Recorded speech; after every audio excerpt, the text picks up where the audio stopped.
Fajin për protestën në Riol, sipas kryetarit të Partisë Demokratike Sali Berisha, e ka qeveria. Gjatë bashkëbisedimit të përjavshëm me qytetarët, ai tha se ekzekutivi nuk mund të jap leje zhvillimi apo ndërtimi aty ku ekziston konflikti për pronën. Për mua është qeveria që ndez të gjithë shërët. Qeveria nuk mund të jap leje zhvillimi apo leje ndërtimi aty ku ekziston konflikti për pronën. Shprehu përsëri mbështetje për protestën e qytetarëve, ndërsa demokratët i ftoi të bashkohen tubimeve dhe të mos ndikohen nga thirrjet kundër Partisë Demokratike. Çdo demokratë dhe demokrat vendin e kanë atë protestë. Është protesta në qytetare, është protest jashtë partive politike. Festën e 35 vjetorit të Partisë Socialiste, Sali Berisha e cilësoi si një miting që shënoi fundin e saj. Kryedemokrati tha se PS është partia që e shndërroi krimin në sistem në Shqipëri. Mitingu ishte një miting funebër. Ai aty lexoi elegjinë e vetës ti, ai miting shënoi fundin e partisë krimit. Heqjen e sanksioneve nga Shtetet e Bashkuara, Berisha e cilëson si betejën më të vështirë të jetës së tij. Unë ndërmora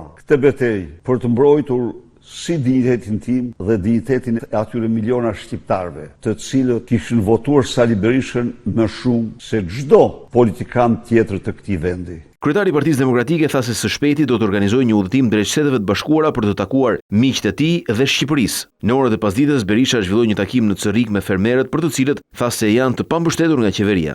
Ju sot, për fatin më të keq, më të papranueshëm, jeni fermerët më të diskriminuar në rajon dhe në Europë. Ju jepni 20% të prodhimit të brendshëm dhe merrni 0,19% të tij.